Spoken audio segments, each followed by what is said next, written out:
সুন্দর সুন্দর শুজ আছে অনলি 500 টাকা করে, যেটাই নেন অনলি 500 টাকা করে। যে নাগরা টাইপের স্টোন দেওয়া আছে, এগুলো হচ্ছে 500, যেটাই দিবেন 500 টাকা। আমি দেখাই ডিজাইনগুলো আপনাদের একটু দেখাই দিই। এই যে দেখুন খুব সুন্দর সুন্দর ডিজাইনের জুতা অনলি 500 টাকায় পাচ্ছেন। এই যে দেখুন। তো প্যাভিলিয়ন নাম্বার কত ভাইয়া? 56। প্যাভিলিয়ন নাম্বার হচ্ছে 56। আচ্ছা, জিপি 16 আর কি, এখানে ফরেন প্যাভিলিয়ন আছে। এই যে দেখুন, এখান থেকে যেটাই আপনারা নেবেন না কেন 500 টাকা রেঞ্জে রয়েছে। যদি 500 যেটাই নেবেন 500।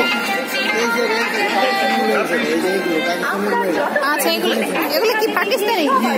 আচ্ছা, এগুলো হচ্ছে পাকিস্তানি কালেকশন। এগুলির প্রাইস হচ্ছে 500 টাকা করে। নাগরা আছে, বেবিদেরও আছে, বড়দেরও রয়েছে। তো চলে আসতে পারেন এই প্যাভিলিয়নটিতে। দেখুন খুব সুন্দর সুন্দর কালেকশন। তো কেনাকাটা করতে হলে এই প্যাভিলিয়নটিতে চলে আসতে পারেন। যদি শুজ কিনতে হয়, অনেক সুন্দর সুন্দর রয়েছে। ওকে, তো friends keep watching my channel.